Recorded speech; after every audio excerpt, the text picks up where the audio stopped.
नमस्कार दोस्तों, मैं संजय जैन एक बार फिर से आपके सामने हाजिर हूँ। आज जैसा कि मेरे प्रीवियस वीडियो में मैंने आपको बताया था कि लाल किताब के कुछ ग्रहों को तसल्ली करने के लिए कि ग्रह किस हाउस का है, उस सीरीज़ का मैंने आगाज़ किया था, जिसमें मैंने कहा था कि 8 से 10 वीडियोस की मैं सीरीज़ बना के दूंगा ताकि आपको हेल्प मिले प्लैनेट को आइडेंटिफाई करने में कि आपका प्लैनेट, अगर आप कहीं आपको श्योरिटी नहीं है कि आपका प्लैनेट वहाँ का है, तो इन सूत्रों से कहीं ना कहीं आपको मदद मिल सके। तो उन लाल किताब प्रेमियों के लिए या मेरे दर्शकों के लिए मेरा ये प्रयास है कि मैं कि छोटे सी वीडियो की सीरीज़ कर रहा हूँ 8 से 10 वीडियोस की, जिसमें बहुत से सूत्र ऐसे हैं जो आपके काम में होंगे या आपके निजी जीवन में उन सूत्रों को आपने अनुभव किया होगा। ये दोनों ही लोगों के लिए हैं जो लाल किताब सीख रहे हैं या जो मेरे व्यूअर्स हैं। तो उसी श्रृंखला में आज ये मेरा दूसरा वीडियोज़ है। अब इसमें आज जो आपको मैं पहला सूत्र बताने जा रहा हूँ वो ये है कि जब भी गुरु खाना नंबर 1 में होगा, जब भी गुरु खाना नंबर 1 में होगा तो ऐसे इंसान, अधिकतर लोगों का जो ब्लड ग्रुप है उसमें बी पॉजिटिव होता है। जब भी गुरु लगन में होगा, फर्स्ट हाउस में प्लेस्ड होगा, तो ऐसे इंसान का जो ब्लड ग्रुप होगा वो बी पॉजिटिव होने की संभावनाएं बहुत ज़्यादा होती है। ये अधिकतर लोगों में बी पॉजिटिव होता है गुरु जब भी फर्स्ट हाउस में प्लेसमेंट होगी गुरु की। दूसरे सूत्र के बारे में हम बात करते हैं कि चंद्रमा अगर 7th हाउस में है तो ऐसा इंसान इल्म ज्योतिष का माहिर होता है, यानी ज्योतिष का बहुत अच्छा जानकार होता है। वो ज्योतिष के बारे में बहुत अच्छी नॉलेज होती है, या फिर अगर ज्योतिष के बारे में उसको नॉलेज नहीं है या वो उसमें इंटरेस्ट नहीं है उसका, तो शायरी और कविता बहुत अच्छी करता है। बाकी तो चंद्रमा 7th वाले को अगर ये दोनों ही खूबियाँ उसमें नहीं है तो तिलस्म ही भूत बोलते हैं उसको, चंद्रमा 7 वाले को। चंद्रमा 7 वाले में एक चीज़ ये है कि चंद्रमा 7th में उसकी फैमिली में जो फैमिली मेम्बर्स में से कोई ना कोई मेडिकल लाइन से कनेक्ट होगा, मेडिकल लाइन से जुड़ा होगा। कोई डॉक्टर हो सकता है या केमिस्ट हो सकता है, नर्स हो सकती है। तो मेडिकल लाइन से अटैचमेंट होगा उसकी फैमिली का चंद्रमा 7th वाले। और इसके अलावा जो मैंने कंडीशन आपको बताई कि इल्म ज्योतिष का माहिर हो सकता है, एस्ट्रोलॉजी का बहुत अच्छा जानकार हो सकता है, या फिर अच्छा शायर हो सकता है, कविता करने वाला हो सकता है। और चंद्रमा 7th में जैसा मैंने बताया कि डॉक्टर हो सकता है, नर्स हो सकता है, केमिस्ट हो सकता है उसकी फैमिली में से कोई, या वो स्वयं भी हो सकता है। अब एक सूत्र के बारे में बात करते हैं कि जब भी सूरज खाना नंबर 1 में होगा तो ऐसे इंसान के चेहरे पे या ठुड्डी पे कोई न कोई मार्क ज़रूर होगा, कोई न कोई निशान ज़रूर होगा सूरज लगन के समय। और सूरज लगन में जो पहली संतान होगी उसकी नर होने की संभावनाएं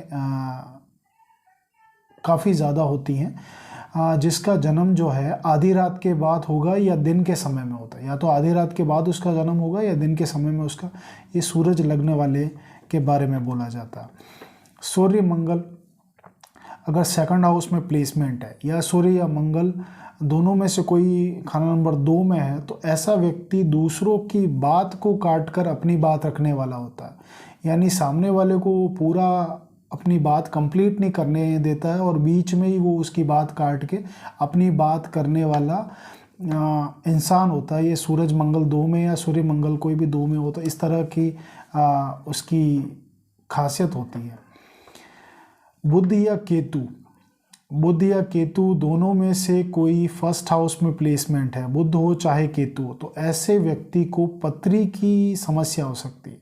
पथरी यानी स्टोन की प्रॉब्लम हो सकती है उसे। सेम ये चीज़ उस कंडीशन में, जैसा बुध केतु जब लगन में है तो उस समय भी हो सकती है। या फिर इसकी एक चीज़ मैं और बताता हूँ कि केतु जब 8th हाउस का है या फिर केतु वर्षफल में खाना नंबर 8 में आ जाए तो यूरिनल प्रॉब्लम्स हो सकती है, और वहाँ पे भी उसको पेशाब से रिलेटेड प्रॉब्लम्स, यानी कि उस समय भी पथरी होने की संभावना उसकी बहुत ज़्यादा होती है। जब केतु की महादशा या ये उस समय बढ़ जाता है जब केतु की महादशा या अंतर्दशा चल रही हो और केतु वर्षफल में या लग्न कुंडली में 8 का बैठा हो। तो एक चीज़ ये है। बाकी बुध केतु लगन के हों तो ये मैंने आपको बताया कि स्टोन की प्रॉब्लम हो सकती है, पथरी की उसको प्रॉब्लम हो सकती है। केतु जब 8 में आ जाए उस समय यूरिनल प्रॉब्लम्स हो सकती है, वर्षफल में हो चाहे लग्न कुंडली में हो। बृहस्पति 3 में सोया हुआ गिनेंगे इसको, बृहस्पति जो 3 है उसको सोया हुआ गिनेंगे नहीं, सॉरी, बृहस्पति 3 में अगर सोया हुआ हो तो बृहस्पति जब भी 3 में सोया होगा तो या तो उसका आसपास कोई पड़ोसी है वो अब्रोड चला गया या फिर अब्रोड जाने की तैयारी कर रहा होगा। बृहस्पति अगर 3 में सोया हुआ है तो उसका कोई पड़ोसी बाहर फॉरेन सेटलमेंट हो गया, उसका फॉरेन चला गया है वो, या फॉरेन जाने की उसकी तैयारी, ये बृहस्पति 3 सोए हुए में गिनते हैं। शनि जब लग्न कुंडली का 6 हाउस में हो और वर्षफल में 6 हाउस में आ जाए, या लग्न कुंडली का 6 हाउस में हो या वर्षफल में जब 6 में आए, तो ऐसे इंसान को लेदर की आइटम्स गिफ्ट में मिलती हैं। लेदर की आइटम गिफ्ट में मिलती हैं, जैसे लेदर का पर्स हो गया, लेदर का बेल्ट हो गया, लेदर का जूता हो गया। ये चीज़ें शनि 6 वाले को मिलती हैं, चाहे वो लग्न कुंडली का है चाहे वर्षफल का है। जब मंदे असर का है तब लेदर की आइटम उसको गिफ्ट में आएगी, अच्छे असर का है तो गिफ्ट में नहीं आएगी, लेकिन बैड इम्पैक्ट का है तो जब शनि मंदे की चीज़ है, लेदर जो है शनि मंदे की चीज़ है, वो उसके गिफ्ट में आएगी। जब भी शनि का ये जो टाइम फ्रेम मैंने आपको बताया कि लग्न कुंडली का और अपने टाइम फ्रेम में हो तब आएगी, या वर्षफल में 6 में आ जाए तब आएगी। इसके अलावा सूर्य राहु अगर इकट्ठे हो जाए या फिर राहु बुध इकट्ठे हो जाए तो ऐसा इंसान वहमी होता है। वहमी यानी उसको चीज़ों का वहम रहता है, उसे लगता है, जैसे वहम अनेक प्रकार के हो सकते हैं। जैसे एक वहम ये है कि किसी ने कुछ करा दिया उसके ऊपर, उसकी प्रोग्रेस नहीं हो रही, उसकी लाइफ ट्रैक पे नहीं है, किसी ने कुछ करा दिया है, तंत्र मंत्र करा दिया, टोटका करा दिया, ये सारी चीज़ें, ये जो वहमीपना है, ये सूर्य राहु और राहु बुध इन ग्रहों की वजह से ये क्रिएट होता है। तो ये एक चीज़ आप देख सकते हैं मिला के।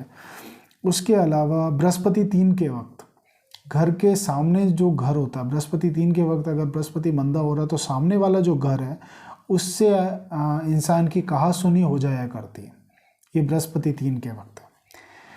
केतु 10 के वक्त इंसान अपने काम से काम रखने वाला होता है और उसके जॉब या बिज़नेस में बार बार चेंजेस होते हैं। केतु 10th के जॉब या बिज़नेस में बार बार चेंजेस होंगे, और 10th का केतु एक जगह एस्टेब्लिश होने नहीं देता, ये बार बार चेंजेस कराता है। मंदा असर है तब ये बार बार चेंजेस करवाएगा। एक सूत्र मैं आपको बताता हूँ कि बृहस्पति अगर खाना नंबर 8 में है तो बृहस्पति जातक जो होता है उसके दादा जो हैं उसके 8 वर्ष की उम्र से पहले गुजर जाते हैं, या अगर 8 वर्ष की उम्र से पहले गुजर जाते हैं, नहीं तो फिर दादा की, अगर बृहस्पति अच्छा हो गया तो फिर दादा की उम्र लगभग 80 साल होती है। ये बृहस्पति 8 में एक तसल्ली करने के लिए आप इसको सूत्र को आजमा के देख सकते हैं।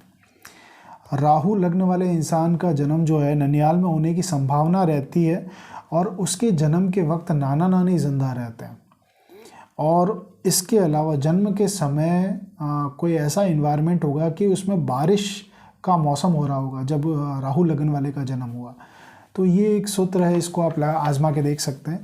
तो ये काफ़ी ज्ञानवर्धक और बहुत सुलझे हुए सूत्र हैं जो कुंडली को टैली करने में, कुंडली के ग्रहों के हालात मैच करने में बहुत हद तक काम आते हैं, और बहुत हद तक ये प्रूवन फैक्ट्स हैं, प्रूवन सूत्र हैं जो आपके काम आएंगे। जो लाल किताब प्रेमी हैं, जो इसको देखते हैं, सीखते हैं, या व्यूअर्स हैं जो अपना नॉलेज बढ़ाना चाहते हैं, वो इन सूत्रों की मदद से काफ़ी कुछ सीख सकते हैं, समझ सकते हैं। मैं उसके बाद में मैं बहुत ही जल्द मैं अपनी कोई बुक है वो मैं आप लोगों के साथ लेके आऊँगा। उसमें कुछ समय लगेगा मुझे, 4 से 5 महीने का, तब मैं अपनी बुक आप लोगों के सामने रखूँगा कि वो 3 से 4 बुक्स होंगी जो लाल किताब बेसिक से लेके जो एडवांस है उसमें सारी जो चीज़ें हैं उसमें पूरा ग्रामर कवर करते हुए, ग्रहों की निशानियां हैं या फिर ग्रहों के जो ये जैसे सूत्रास हैं, और इसके अलावा बहुत सी उसके ग्रामर से लेके डिटो पूरी चीज़ें आपको उसमें मिलेगी। बहुत सिंपल सोबर लैंग्वेज में, बिल्कुल समझने योग्य भाषा में मैं उस किताब को लिखने का प्रयास कर रहा हूँ। काफ़ी समय से मेरे प्रयास जारी है, तो बहुत जल्द मैं आपके साथ वो शेयर करूँगा। तो आशा है आप इसी तरह से अपना साथ बनाए रखेंगे। धन्यवाद।